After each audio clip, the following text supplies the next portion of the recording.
The new Moto G lineup offers a series of solid phones at relatively low prices, and in fact both the Moto G Power and the Moto G Play are the phones to go for those who don't want to stretch their budget to buy something like the Pixel 4a. But there's another device in the series, and it's the most expensive of the bunch. The Moto G Stylus offers better performance than the Moto G Power, plus, as the name suggests, it has a stylus built into it too. At $300, the Moto G Stylus is $50 more expensive than the standard in the series, the Moto G Power. Is it worth it considering the stylus and other added features? I've been using the Moto G Stylus to find out. If you like this video, please hit the like button and subscribe to the channel. It really helps support my work and I would appreciate that support.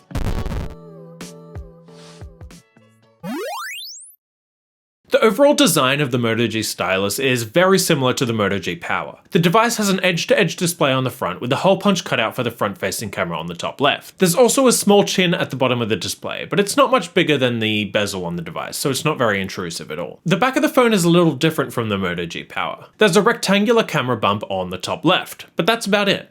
No rear-mounted fingerprint sensor. That, of course, is because there's a fingerprint sensor in the power button. The sensor is easy to reach, and while it does take some time to get used to having to press the power button every time you want to use your phone, you do get used to it. Also around the edges are a volume rocker, power button, and USB-C port, and a headphone jack, which is nice to see, especially on a phone in this price range. The phone is made from plastic, and while that has its advantages, like being a little more durable than glass, it just doesn't look or feel as premium as glass. It's not a big deal, and the phone still doesn't look bad, but it would have been nice to get glass on the device anyway. Then there's the display, and it's not bad. The device has a 6.8-inch display with a 1080p resolution, and it's a notable step up from the 720p display found on the Moto G Power. It's not the most colourful display out there, and obviously you shouldn't expect a high refresh rate or an OLED display, but it definitely gets bright enough for most use, even outside in direct sunlight. Of course, perhaps the most interesting thing about the Moto G Stylus is the stylus.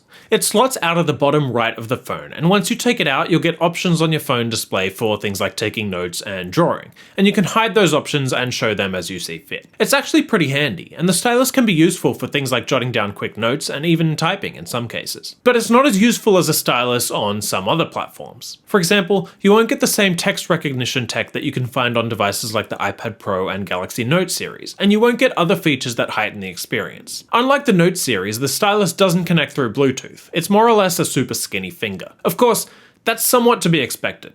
The Moto G Stylus is among the cheapest phones to actually come with a stylus, so you probably shouldn't expect all the bells and whistles that you would get on a more expensive device. And you shouldn't expect the same responsiveness. The device is pretty responsive when using the stylus, but the lower refresh rate and slightly slower performance does mean that it's not as responsive as an iPad Pro, for example. Under the hood, the Moto G Stylus offers a Qualcomm Snapdragon 678 processor, coupled with 4GB of RAM and 128GB of storage. It's not a bad setup, and the device is more than capable of handling most tasks that you can throw at it in 2021. Sure, it's not the most powerful phone out there, but it's very capable, even with heavier multitasking and mobile gaming. Playing games like Call of Duty Mobile and Asphalt 9 made for a good experience, and while menus skipped a little and load times were a little longer than more powerful phones, the actual in-game experience was relatively smooth. Benchmarks confirm the solid performance. The phone scored 543 on Geekbench 5's single-core test and 1664 on its multi-core test. That's solid mid-range performance, and better than any of the other 2021 Moto G devices. The phone features a 4000 mAh battery, which isn't bad, but not quite as big as the Moto G Power's 5000 mAh battery. Not only that, but the Moto G Stylus also features a higher resolution display, and when you combine a smaller battery with a high resolution display, the result is a dramatically shorter battery life. That all said, the battery life on the phone still isn't bad, and it should easily get you through a full day of even heavy use. The difference between the Moto G Power and the Moto G Stylus is that instead of easily getting 2 full days of use and into the third,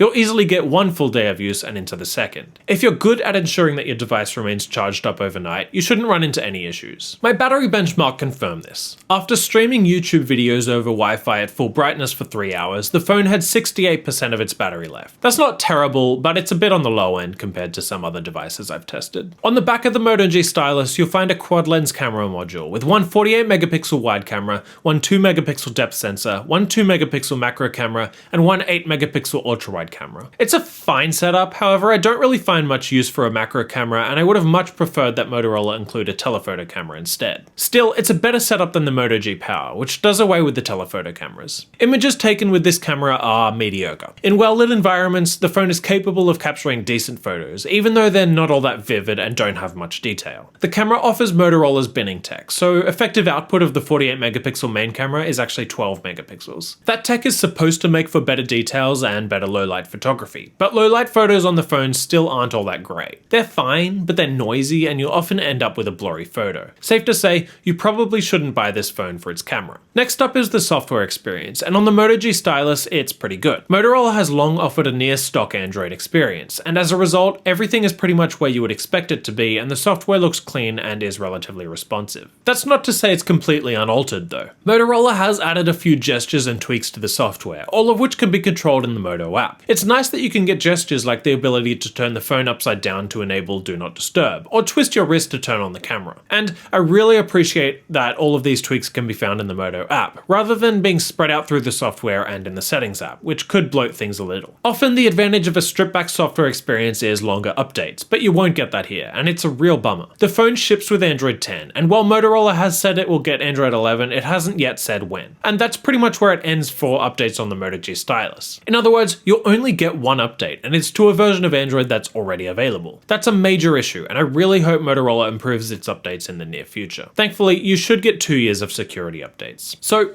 should you get the Motorola Moto G Stylus? Well, that kind of depends. If you want a phone with a stylus on a budget, then it's a solid option. But if you're not completely sold on the stylus, then it's worth considering some alternatives, like the Pixel 4a. The Pixel 4a offers longer software updates, a speedier processor, a better camera, and more, for only $50 more. And if you can afford it, it's the phone you should buy in this price range. You can get the Moto G Stylus for yourself using the links in the description. Thanks again for watching this video, and again, please hit the like button and subscribe if it was helpful to you. My name is Christian, and I'll see you next time. See ya.